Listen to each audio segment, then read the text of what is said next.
MBC Group stock soars 30% in its trading debut, and Microsoft and Qcells ink a massive solar panel supply deal. You're watching the Daily Brief with Forbes. I'm Ramia Faraj.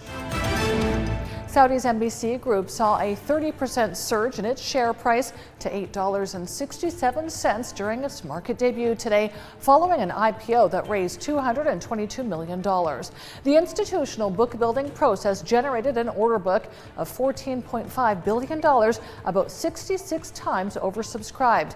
MBC's market cap was $2.2 billion at listing. In one of the largest ever deals of its kind, South Korea's Qcells will supply Microsoft with 12 gigawatts of American-made solar panels from its new U.S. factory. That's enough to power 1.8 million homes.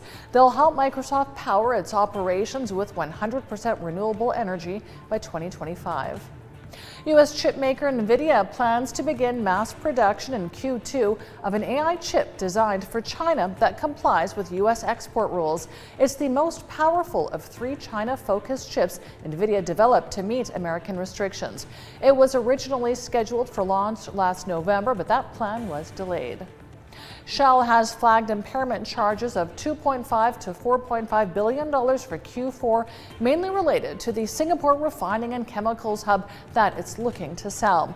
The assets include an oil refinery and an ethylene plant. Ahead of Q4 results, Shell also said gas trading would be significantly higher than in Q3. Global hedge funds last week sold tech stocks for a third week running.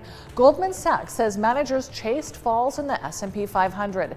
U.S. tech stocks were the most net sold sector in the week to January 6, with hedge funds shedding these stocks at the highest level in 11 weeks. German exports rose more than expected in November, but analysts say it's too soon to signal a recovery as Europe's largest economy continues to face a series of headwinds. Exports totaled $143 billion in November. It's a 3.7% jump on the previous month and ends several months of decline. That brings us to today's Forbes Real-Time Billionaires ranking. Our biggest loser is Prajogo Pengestu, down $3.1 billion, now with net wealth of $50.5 billion. Our second biggest loser is Bernard Arnault, down $1.3 billion, with net wealth of $186.2 billion.